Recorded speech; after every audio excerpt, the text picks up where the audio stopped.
Hello friends, இன்றைக்கி சுவையான பூரியும் பூரி கிழங்கும் பார்க்க போகிறோம். உருளைக்கிழங்கு போட்டு அதுக்கு என்னென்ன தேவைன்னா, உருளைக்கிழங்கு ஒரு 6 உருளைக்கிழங்கு இப்படி கட் பண்ணி வேக வச்சு வச்சுருக்கேன். வெந்திருக்கு பாருங்கள். தோலை இப்படி உரிச்சா இப்படி வரணும், அழகாக அதை இப்படி கழண்டிட்டு. அப்போனா நல்லா இது வெந்துச்சுன்னா தான் அப்படியே இதை மசிச்சிடலாம் நம்ம. இப்போ எல்லாம் சூடாக இருக்குது. அடுத்தது இந்த பாருங்கள், இப்படி இதேமாரி உரிச்சு எடுத்துருங்க. உரிச்சு எடுத்துகிட்டு அதுக்கு தேவையான வெங்காயம், ஒரு நல்ல பெரிய வெங்காயம் நீட்டு வாக்கில் அரிஞ்சு வச்சுருக்கேன் 2. அதுக்கப்புறம் பச்சை மிளகா பொடிசாக ஒரு 2 பெருசு பெருசாக அரிஞ்சு வச்சுருக்கேன். வேணாலும் நீங்கள் சின்ன பிள்ளைங்க கொடுக்குறனாலும் எடுத்துருங்க. அப்புறம் ஒரு 4 பக்கமாக கீறி வச்சுருக்கேன் 2 வெங்காயம், 2 பச்சை மிளகா, அப்புறம் கொஞ்சோண்டு லாஸ்ட்டில் கொத்தமல்லி, அப்புறம் அதுக்கு தேவையானது மிளகாத்தூள், உப்பு தேவைக்கேற்ப, அப்புறம் தாளிக்கிறதுக்கு கடுகு, கடலப்பருப்பு, உளுந்து, இந்த 3 சீரகம் லாஸ்ட்டில். அப்புறம் இது அதுக்கு பூரிக்கு தேவையான மாவு இந்த பசஞ்சு வச்சுருக்கேன் பாருங்கள். இன்னும் பூரி சுட போகிறேன். பூரி சுட்டு இன்றைக்கி இன்னும் செய்யும் போது எல்லாம் பார்க்க ரொம்ப சுவையாக இருக்கும். எல்லாருக்கும் பிடிச்சிருந்தால் லைக் பண்ணுங்கள். இது பாருங்கள் ஃப்ரெண்ட்ஸ், மாவு நல்லா மெத்துன்னு இருக்கிறது. அமுனா அழகாக இருக்கும், தண்ணியே உரியாது. அப்போ தான் பூரி இதை பார்த்தீங்கன்னா எவ்வளோ சாஃப்டாக இருக்கணும். நல்லா அமுனா இந்த பாருங்க, அவ்வளோதான், ஒட்டாது கை. இதுக்கு பக்குவம் இதான். அப்புறம் உருளைக்கிழங்குக்கு இந்த நம்ம இப்படி உரிச்சா தோல் வந்துடணும் அழகாக. உடனே நம்ம சும்மா தண்ணியில் போட்டு அதெல்லாம் செய்யக்கூடாது. இதை உரிச்சா இப்படி தோல் க்ளீனாக வந்துடணும்.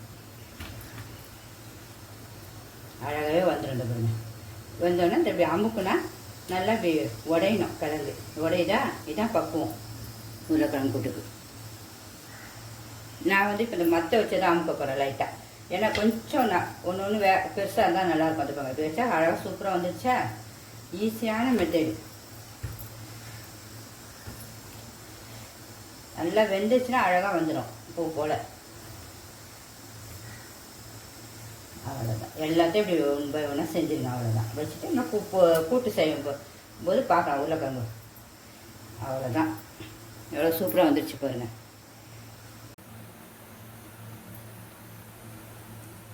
கடாய் வச்சுருவோம். ஸ்டவ்வும் பற்ற வச்சுட்டேன். கொஞ்சம் சட்டி காயட்டும். கடுகு போட்டுருவோம். சட்டிக்கு பொரிஞ்சிருச்சு. கடலப்பருப்பு, உளுந்து எல்லாம் போட்டு சீரகம் மட்டும் கையில் வச்சுருக்கேன். அப்படி பிடிச்சி லாஸ்ட்டில் போட்டுக்காக.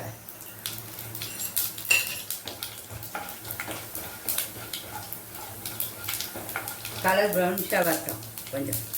இந்த கடுகும் நல்லா பொரிஞ்சதுன்னா வயிறு வலிக்கும், ஜீரண கோளாறுலாம் ஆகும்.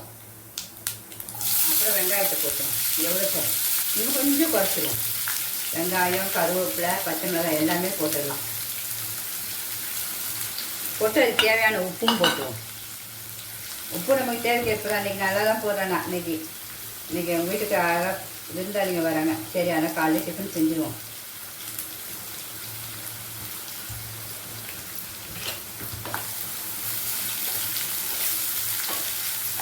நம்மலாம் இட்லி தோசை தான் சாப்பிடுவோம். இதெல்லாம் ரொம்ப டேஸ்ட்டாக இருக்கும். எங்கள் பிள்ளைங்க இருக்கும்போது எவ்வளோ செய்வோம் விதவிதமாக. இப்போ இந்த பிள்ளைங்களை கல்யாணம் பண்ணி கொடுத்து தான் ஒன்றும் செய்ய முடியல. அவ்வளோ வதங்கட்டும். அப்படியே நாங்கள் அதுங்க வந்தால் தான் செய்வது. இப்போ நல்லா வதங்கட்டும், பார்ப்போம். மூடி போடுவோம். கொஞ்சம் அப்பப்போ நடுவில் கிண்டி விட்டுருங்க. இது நல்லா அழகாக கலர் மாறிடுச்சு. இன்னும் கொஞ்சம் மாறினா அவ்வளோதான். இது கடலை மாவு அதெல்லாம் எதுவுமே போட மாட்டேன். இதே தான் வதங்கும். சூப்பராக இருக்கும். எப்படி வதங்கிட்டு போகிறேன். நேற்று செஞ்ச கட்லெட்டை போய் பாருங்கள், என்ன டேஸ்ட்டு. நைட்டு அதுதான் சாப்பிட்டேன். நான் சாப்பாடே சாப்பிடல. அந்த ப்ரெட்டில் செஞ்சது ரொம்ப கிறிஸ்பியாக ரொம்ப சூப்பராக இருந்துச்சு. முன்னாடி செஞ்சது. அதுக்கப்புறம் இப்போ சரி உங்களுக்கு காட்டணும் தான் ஈவினிங் டிஃபன் செஞ்சேன் நேற்று. அதுவும் ரொம்ப சூப்பராக இருந்தது. மாம்பழம் வாங்கினு சொன்ன பார்த்தீங்கன்னா, கோயம்பேட்டில் பழத்தோட காட்டின பார்த்தீங்கன்னா, அந்த மாம்பழமும் அதில் செஞ்சுருக்கோம் பாருங்கள். என்ன டேஸ்ட்டு மாம்பழமும். எல்லாமே காலி ஒரு செகண்டில் நேற்று. எனக்கு திருப்தியானதாக இருந்துச்சு ஈவினிங் ஸ்நாக்ஸு. அதோட நைட்டு சாப்பிடவே இல்லை. ஒரு கிளாஸ் டீ குடிச்சிட்டு முடிச்சிட்டேன். அதுமாரி எல்லாருமே ட்ரை பண்ணுங்கள் அந்த கட்லெட்டை. பிள்ளைங்களுக்கு எல்லாம் கொடுக்கலாம் இப்போ லீவுக்கு. இவங்க எல்லாம் நல்லா வதங்கினா இதெல்லாம் தண்ணி ஊற்றிருங்க. வேறு எதுவுமே கிடையாது. எல்லாம் வீட்டு மசாலா மெயின் அதுதான். எனக்கு உருளைக்கிழங்கு கொஞ்சம் தண்ணி ஊற்றிருங்க. ஊற்றிட்டு கொதிக்கணும். அதுக்குள்ளே மஞ்சத்தூள் போட்டுருவோம், மிளகாத்தூள் போட்டுருவோம். மஞ்சத்தூள் நமக்கு தேவைக்கேற்ப, மிளகாத்தூளும் நமக்கு தேவைக்கேற்ப தான் போதும். எல்லாம் பார்த்துக்குங்க. உப்பு காரம் எல்லாம் பார்த்துக்குங்க. பார்த்துட்டு உருளைக்கிழங்கு சேர்ப்போம். ஏன்னா கொதிச்சு கொஞ்சம் கொதிக்கணும்ல. நான் பார்க்க போகிறேன். நான் உப்பு மட்டும் கம்மியாக இருக்கேன் எனக்கு. இதை கொதிச்சிருச்சு பார்ப்போமா. அது கொஞ்சம் நல்லா இப்படி கொதிக்கணும். கொதிச்சோன்னா எல்லோரும் கடல் வாங்கலாம் கரைச்சி ஊற்றுவாங்க. நமக்கு அதெல்லாம் வேணாம். இதுலேயே அது சூப்பராகிடும் பாருங்கள். நான் செஞ்சு கட்டுற பாருங்கள். இதுமாதிரி செய்யுங்க வீட்டில் எல்லாருமே. எனக்கு என்னப்பா இவ்வளோ டேஸ்ட்டாக செஞ்சுருக்கேன்னு கேட்க ஆரம்பிச்சிடுவோம் உங்களை. அவ்வளோ டேஸ்ட்டாக செய்யுங்க. அங்கே இருக்க சட்டிலேயே இருக்கிறது கூட்டம் காலியாகிடும் பாருங்க, அப்படி இருக்கும் அந்த டேஸ்ட்டு.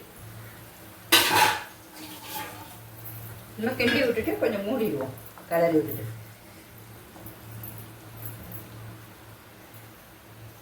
சரி, நம்ம செய்கிறது அப்படியே கொஞ்சம் போட்டுருவோம். தெரியாத பிள்ளைங்க இப்போ எல்லாருக்குமே சூப்பராக சமையல் தெரியும். இப்போ தெரியாத பிஸ்னஸ் பிள்ளைங்களுக்காக தான் இது போகிறேன். எவ்வளோ பிள்ளைங்க கல்யாணம் ஆகி போகும்போது கஷ்டப்படுதுங்க.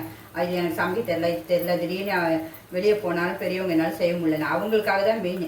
அதனால் சின்ன யாருக்காவது ஒருத்தர் கண்டிப்பாக யூஸ் ஆகும் என்னுடைய சமையல்.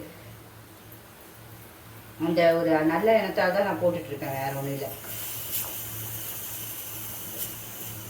இது கொதிக்கட்டும். நல்லா கொஞ்சம் வேகும் போது கூடி வரும்போது கிண்டி விடணும், ஒரு கிண்டு மூடிடும்.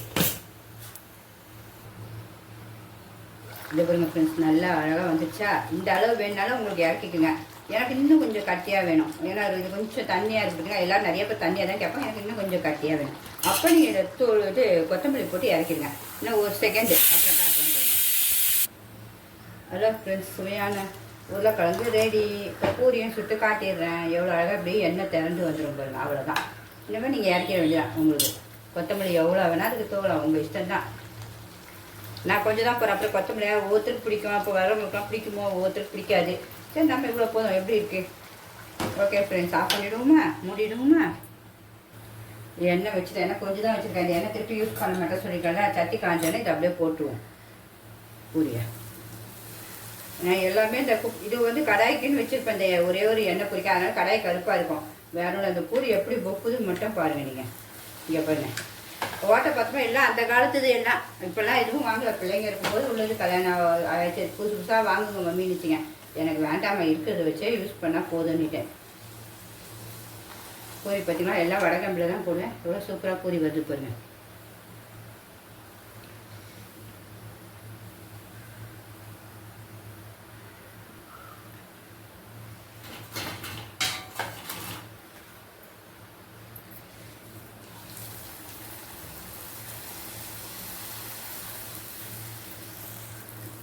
பொக்குது பாருங்க. அது நல்லா மாவு கட்டியாக இருந்துச்சுன்னே பூரி அவ்வளோ அழகாக பொக்கும் நல்லா. நம்ம ஒன்றுமே பண்ணலை, சும்மா திருப்பி போட போகிறோம். அதை அப்படியே எடுக்க போகிறோம், அவ்வளோதான். சரி, அதான் உங்களுக்கு காட்டிடுவோம். பூரியும் எல்லாமே சூப்பராக இருக்கும் என் சமையல். எல்லாமே பாருங்கள், சின்ன சின்ன வேலை தான். நம்ம அதை க்ளீனாக செஞ்சிங்கன்னா வேலை சூப்பராக ஆகிடும். இது பார்த்திங்கன்னா எவ்வளோ சூப்பராக பொக்கிச்சு பாருங்கள். எல்லாமே பொக்குது ஃப்ரெண்ட்ஸ். இங்கே பாருங்கள், ஒன்று கூட இல்லை. இதை ஒன்று காட்டுறேன், அதை காட்டலாம். எல்லாமே சூப்பராக இருக்குங்க.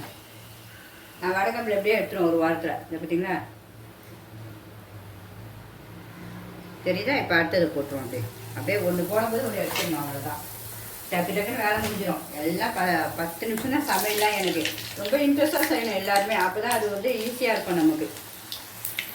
மெயின் இதில்னா எண்ணெய் ஒரு சொட்டு பிடிக்காது பாருங்க. நம்ம வீட்டிலேயே அரைச்சி மாவு எடுக்கிறோம். 5 கிலோ வாங்கி அப்படியே அரைச்சி வைக்கிறோம் பார்த்தீங்கன்னா, ஒரு சொட்டு எண்ணெய் பிடிக்காது. இந்த பாருங்க, நீங்களே பாருங்கள் எண்ணெய் குடிச்சிருக்கா இல்லையான்னு. இந்த பாருங்க, எண்ணெய் ஒரு சொட்டு இருக்காது பாருங்கள்.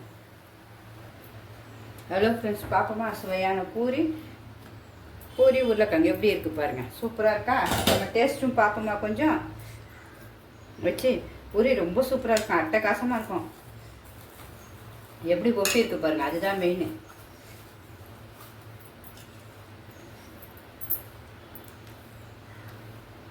சுவை ரொம்ப டேஸ்ட்டுங்க. இது கண்டிப்பாக ஒன்று கூட மிஞ்சா அந்த கூட்டம் இதுவும். எல்லாம் செஞ்சு பாருங்கள். சப்பாத்திக்கும் செஞ்சு பாருங்கள், ரொம்ப சூப்பராக இருக்கும். உங்களுக்கு பிடிச்சிருந்தா லைக் பண்ணுங்கள், சப்ஸ்கிரைப் பண்ணுங்கள். ஓகே ஃப்ரெண்ட்ஸ், பாய். அடுத்த வீடியோவில் பார்ப்போம்.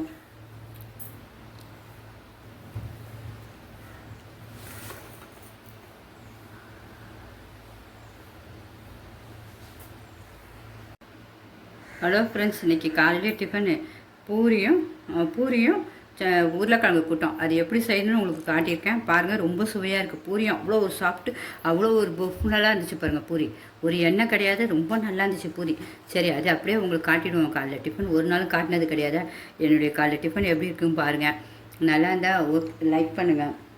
ஆனால் ரொம்ப டேஸ்ட்டாக இருக்குது. இது உருளைக்கிழங்கு சாப்பிட்டு பார்த்தேன், இன்னும் சாப்பிடணும் போல இருக்குது. அவ்வளோ டேஸ்ட் ஃப்ரெண்ட்ஸ். எல்லாருமே இதேமாரி ஒரு வாட்டி செஞ்சு பாருங்கள். காலையில் ஹெல்த்தியாக சாப்பிட்டு பாருங்கள். எல்லா சின்ன பிள்ளைங்களுக்குலாம் ரொம்ப பிடிக்கும் அந்த பூரி உருளைக்கிழங்கு கூட்டம். நான் டேஸ்ட் பார்த்தேன். இந்த பாருங்கள் எவ்வளோ அழகாக இருக்குது பாருங்கள் கூட்டு. பார்த்தீங்களா பூரி, எண்ணெயே இல்லாத பூரி. உங்களுக்கு பூரி பிடிக்கலனாலும் சப்பாத்தி செய்யுங்க. இதேமாதிரி எல்லாருமே செஞ்சு பாருங்கள். பிடிச்சிருந்தா சப்ஸ்கிரைப் பண்ணுங்கள். ஓகே ஃப்ரெண்ட்ஸ், பாய்.